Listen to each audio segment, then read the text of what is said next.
नमस्कार दोस्तों जैसा कि आप सब जानते हैं 2026 का इकोनॉमिक सर्वे रिलीज हुआ है। बजट के पहले पेश किया जाता है और इसके ऊपर ऑलरेडी मैंने एक डिटेल एनालिसिस कर रखा है। 1 घंटे का पूरा वीडियो है, आप चाहो तो देख सकते हो। लेकिन इसमें एक बहुत ही इंटरेस्टिंग चीज सामने आई और स्पेशली आप सभी लोगों के लिए जो लोग जॉब प्राप्त करना चाहते हैं। क्या है कि इकोनॉमिक सर्वे का सजेशन है कि जो गवर्नमेंट कंपनी का डेफिनेशन होता है उसको बदल दिया जाए। जी हाँ, हम कहते हैं ना एक कंपनी सरकारी कंपनी है, किस कंडीशन में कहते हैं, तो वो जो डेफिनेशन है उसको बदलने की बात कही जा रही है।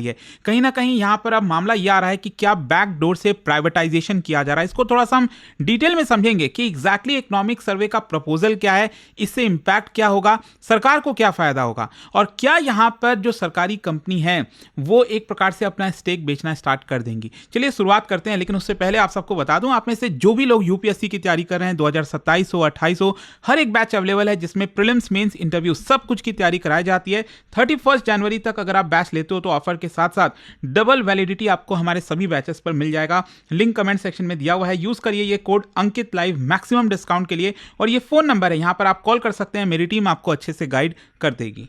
तो चलिए शुरुआत करते हैं। सबसे पहले देखते हैं कि हुआ क्या है। देखिए, इकोनॉमिक सर्वे ने रिकमेंड किया है, ध्यान रखिएगा, इकोनॉमिक सर्वे के द्वारा जो भी बोला जाता है ऐसा नहीं है वो बाइंडिंग है सरकार के ऊपर। सरकार चाहे तो उसको माने, चाहे तो ना माने। लेकिन यहां पर रिकमेंडेशन दिया गया है कि सरकारी कंपनी का जो डेफिनेशन है हमारे कानून में, आप सब जानते हैं कंपनीज एक्ट 2013, राइट, तो उसमें एक डेफिनेशन दिया हुआ है कि इसको हम सरकारी कंपनी बोलेंगे। तो उस डेफिनेशन को बदलने की बात कही जा रही है। मतलब ये सुनने में थोड़ा टेक्निकल लग सकता है, लेकिन इसका जो इंपैक्ट है वो बहुत बड़ा होगा। चाहे डिसइन्वेस्टमेंट की बात करें, प्राइवेटाइजेशन की बात करें, physical management, capital market, public sector enterprise जिस तरह से गवर्न होते हैं हमारे देश में, इन सब चीजों के ऊपर इंपैक्ट आएगा अगर ऐसा हो गया। देखो यहां पर मेन इशू क्या है ना, भारत में जो अभी करंट डेफिनेशन है गवर्नमेंट कंपनी का वो थोड़ा सा पुराना है, आउटडेटेड है, और इसकी वजह से यहां पर जो पब्लिक एसेट का मोनेटाइजेशन किया जा सकता था वो नहीं हो पाता है। तो अब क्वेश्चन ये आता है कि अभी डेफिनेशन क्या कहता है। कंपनीज एक्ट 2013 में जो सेक्शन 245 है, इसके अंदर यह लिखा गया है कि हम गवर्नमेंट कंपनी उसको कहेंगे जहां पर पेड अप शेयर कैपिटल 51% से कम नहीं हो। किसका? सेंट्रल गवर्नमेंट हो या फिर एक कोई राज्य हो या फिर एक से ज्यादा राज्य का हिस्सा हो या फिर combination of both, central government और स्टेट गवर्नमेंट दोनों की हिस्सेदारी कम से कम 51% है। तो ये हम सब जानते हैं कि अगर आपका जो शेयर है किसी कंपनी में अगर वो 51% से ज्यादा है तो जाहिर सी बात है कि आप उसके मालिक हो जाते हो। जो भी डिसीजन आप लेना चाहो वो आराम से आप ले सकते हैं। तो यहीं पर यह चीज लिखी गई है कि 51% अगर कम से कम शेयर है सरकार के पास तो उस कंपनी को सरकारी कंपनी कहेंगे। अब क्वेश्चन ये कि ये 51% मैटर क्यों करता है, क्योंकि 51% से आपके पास मेजॉरिटी ओनरशिप आ जाती है। मेजॉरिटी ओनर होने का मतलब आपका फॉर्मल कंट्रोल हो जाएगा, आप जो चाहो कंपनी में चेंजेस कर सकते हो, वोटिंग होगी, कुछ भी होगा तो आराम से कर पाओगे। अगर आपका 51% से कम हुआ तो यहां पर लीगली अगर हम देखें इस डेफिनेशन के हिसाब से तो गो गवर्नमेंट कंपनी नहीं कहलाएगी। अगर सरकार के पास 49% हिस्सा है और सरकार ने 51% हिस्सा बेच दिया है तो हम उसको सरकारी कंपनी नहीं कहेंगे। अच्छा, इकोनॉमिक सर्वे का प्रपोजल क्या है? इकोनॉमिक सर्वे ने यह सजेस्ट किया है कि जितने भी लिस्टेड पब्लिक सेक्टर कंपनीज हैं यहां पर गवर्नमेंट जो है उसको क्लासिफाई कर सकती है। मतलब सरकार चाहे तो अपना स्टेक शेयर बेच दे, 51% से नीचे ले आए, और मान लो अगर 26% तक भी ले आती है सरकार अपना स्टेक शेयर तो भी वो सरकारी कंपनी कहलाएगा। ये इकोनॉमिक सर्वे का प्रपोजल है। मतलब ये मैंने आपको बताया ना, जो कंपनीज एक्ट है इसके अंदर अभी 51% लिखा हुआ है ना, तो यहां पर इसको चेंज करके बस 26% करना है कि मतलब अगर 26% हिस्सा भी अगर सरकार के पास है तो वो सरकारी कंपनी कहलाएगा। अब आपके मन में सवाल आएगा कि ये 26% का क्यों नहीं 25%, क्यों नहीं 30%, राइट? आपके मन में सवाल आना चाहिए। देखो, कंपनी लॉ के अकॉर्डिंग 26% अगर आपके पास हिस्सेदारी है तो यहां पर आप स्पेशल रेजोल्यूशंस को चाहो तो ब्लॉक कर सकते हो। स्पेशल रेजोल्यूशन मतलब कंपनी में जो बहुत बड़े चेंजेस होते हैं ना, जैसे कंपनी के आर्टिकल में चेंज करना हुआ, कंपनी का मर्जर करना हुआ, एसेट सेल करना हुआ, रीस्ट्रक्चरिंग करनी हुई कंपनी को, स्ट्रैटेजिक डिसीजन हुआ, इस तरह के जो बड़े डिसीजन होते हैं तो कंपनी के अंदर आपको कम से कम 75% अप्रूवल मिलना चाहिए शेयर होल्डर से। आई होप आप समझ पा रहे हो। मान लो अगर मैं कहता हूं कि 100 शेयर्स हैं मान लो 100 शेयर होल्डर्स हैं, हर एक के पास एक एक वोट है, ठीक है, और यहां पर स्पेशल रेजोल्यूशन पास कराना है, तो कम से कम 100 लोगों में से 75 लोग सहमत होने चाहिए, तभी वो स्पेशल रेजोल्यूशन पास होगा। अगर मान लो एक कोई आदमी है जिसके पास 26% हिस्सेदारी है कंपनी की, तो अगर वो चाहे तो इस स्पेशल रेजोल्यूशन को ब्लॉक कर सकता है, क्योंकि यहां पर 26% अगर उसके पास वोट है, मतलब 74% ही लोगों ने हाँ बोला, राइट, तो इसकी वजह से वो स्पेशल रेजोल्यूशन ब्लॉक हो सकता है। तो यहां पर मतलब समझने का कोशिश करिए, कंट्रोल कंपनी का होना मतलब ऐसा नहीं है कि अगर आपके पास ओनरशिप है, मेजॉरिटी ओनरशिप है, वही कंट्रोल कहलाएगा।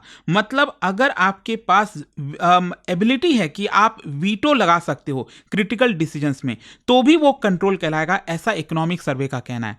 तो ये एक चीज आपको समझनी पड़ेगी। और अभी अगर मैं आपको बताऊं तो 51% में प्रॉब्लम क्या है, देखिए 51% अगर हम कहते हैं कोई सरकारी कंपनी के लिए, तो इसकी वजह से बहुत सारे इश्यूज आते हैं। एक तो डिसइन्वेस्टमेंट का प्रॉब्लम आता है, जैसे हमारे देश में बहुत सारे जो सेंट्रल पब्लिक सेक्टर एंटरप्राइजेज हैं वो ऑलरेडी लिस्टेड हैं, कई सारे बैंक्स आप देख लीजिए, जितने भी हैं वो स्टॉक मार्केट पर लिस्टेड है। तो ऐसा थोड़ी अगर वो स्टॉक मार्केट पर लिस्टेड है मतलब 100% ओनर सरकार थोड़ी है।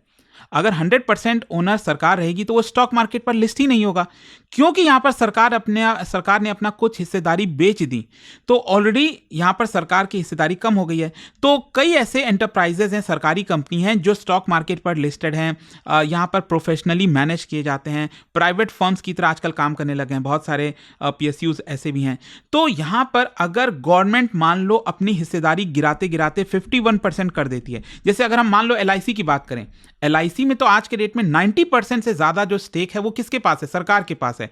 अब हो सकता है आगे चलकर धीरे धीरे सरकार एलआईसी में अपना स्टेक बेचना स्टार्ट कर दे, ठीक है, और वो करते करते 51% ले आए, तो भी अभी वो सरकारी कंपनी कहलाएगी। लेकिन अगर ये जैसे ही 51% से नीचे हुआ तो जो गवर्नमेंट का स्टेटस है, सरकारी कंपनी का स्टेटस है, वो चला जाएगा। मतलब यहां पर पूरा गवर्नेंस चेंज हो जाएगा, पॉलिटिकल बैकलैश भी हो सकता है। आप देखते हो हमारे देश में जब भी यहां पर प्राइवेटाइजेशन की बात कही जाती है चीजों को, तो काफी पॉलिटिकल बैकलैश आता है। इसका मतलब कहीं ना कहीं डर होगा बैकडोर प्राइवेटाइजेशन का। कहने का मतलब यह है कि भले ही मार्केट के अंदर लोग सरकारी कंपनी के शेयर्स लेने को रेडी हों, लेकिन फिर भी सरकार अपना स्टेक 51% से नीचे नहीं ले जाती है, और इसीलिए नहीं ले जाती क्योंकि यह फिर सरकारी कंपनी नहीं कहलाएगी। तो यहां पर इकोनॉमिक सर्वे चाहता है कि एक काम करो, जो डेफिनेशन है सरकारी कंपनी का वही बदल दो, 26% ले आओ। मतलब अगर सरकार के पास 45% हिस्सेदारी है तो भी हम उसको सरकारी कंपनी कह सकेंगे।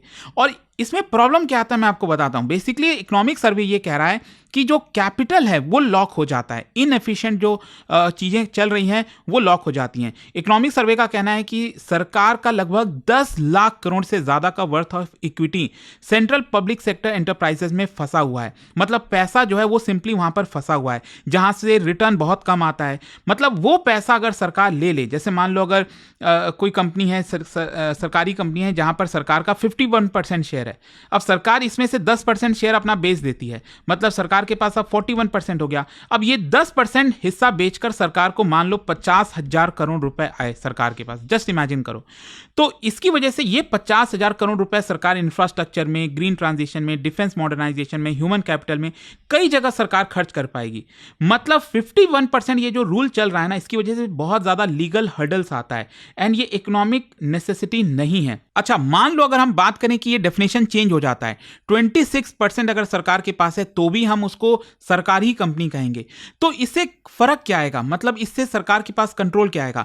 26% के साथ भी सरकार क्या कर सकती है, मैंने आपको पहले ही बताया, जो स्पेशल रेजोल्यूशन है कंपनी में, अगर सरकार को लगता है कि कंपनी ये गलत डिसीजन ले रही है, जो मेन डिसीजन है, तो सरकार फिर भी ब्लॉक कर पाएगी, क्योंकि सरकार के पास 26% हिस्सेदारी है।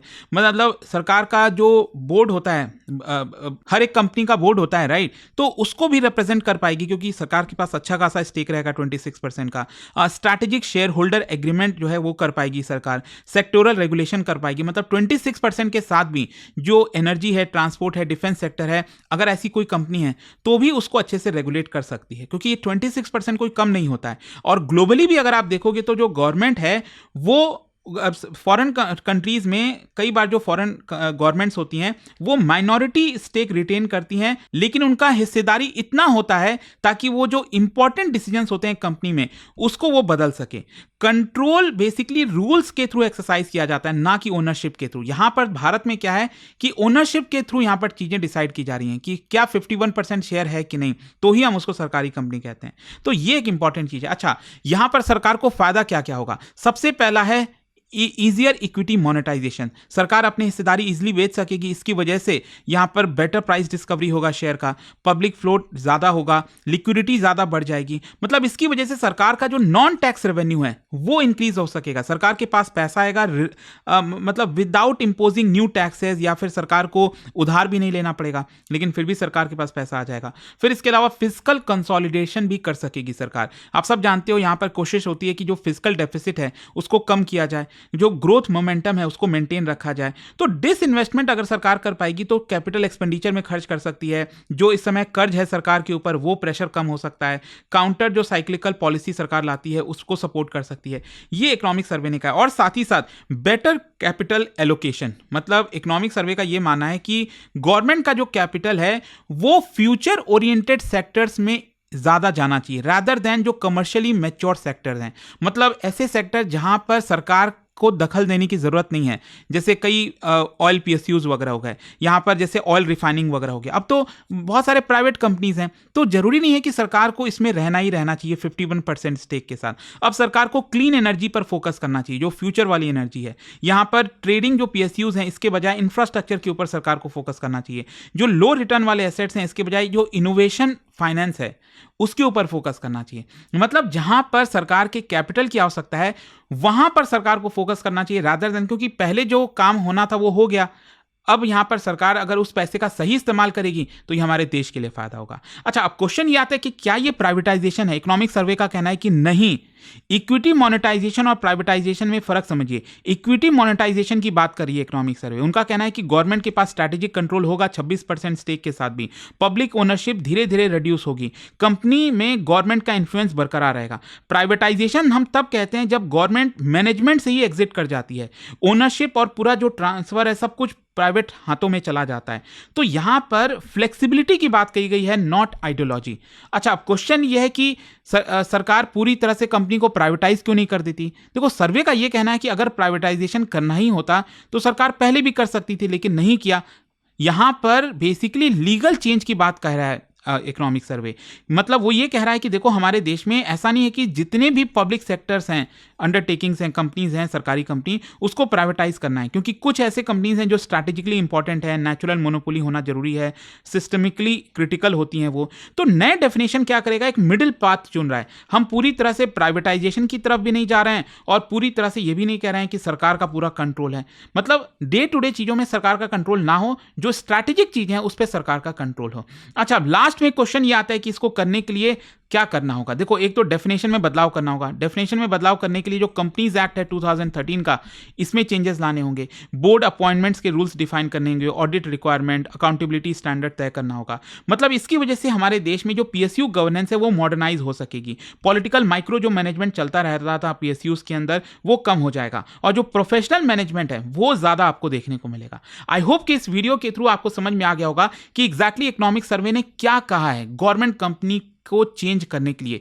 तो ये चीजें क्लियर हो गई होंगी। जाने से पहले एक बहुत ही इंटरेस्टिंग क्वेश्चन, क्या बता सकते हो हमारे देश में जो आइडियोलॉजिकल फाउंडेशन है पब्लिक सेक्टर अंडरटेकिंग्स को एक्सपैंड करने का, वो बेसिकली कौन से डॉक्यूमेंट से आता है? ये आपको बताना है। कहां से शुरुआत इसकी होती है कि देश में पीएसयूज का एक्सपेंशन होना चाहिए? इसका राइट आंसर आप सब जानते हैं, मेरे इंस्टाग्राम पर तो मिलेगा ही, वहां पर अगर आप नहीं हो कोई बात नहीं, टेलीग्राम से ले सकते हैं इसका सही उत्तर। और दोस्तों, जैसा मैंने आपको बताया, अगर आप यूपीएससी की तैयारी करें, कोई भी बैच चाहते हैं, 2027 हो, 28 हो, कोई भी साल की प्रिपरेशन करना चाहते हैं, प्रीलिम्स, मेंस, इंटरव्यू, सब कुछ की तैयारी आप कर सकते हैं by using this code Ankit live. और ये फोन नंबर है, यहां पर आप कॉल करिए, मेरी टीम आपको अच्छे से गाइड कर देगी। दोस्तों, यूपीएससी का गोल बड़ा होता है और इस जर्नी में सही गाइडेंस और मेंटरशिप बहुत जरूरी होती है। इसलिए स्टडी IQ IAS लेकर आया है आपके लिए यूपीएससी 2027 की कंप्लीट फाउंडेशन प्रिपरेशन एक स्ट्रॉन्ग और स्ट्रक्चर्ड अप्रोच के साथ।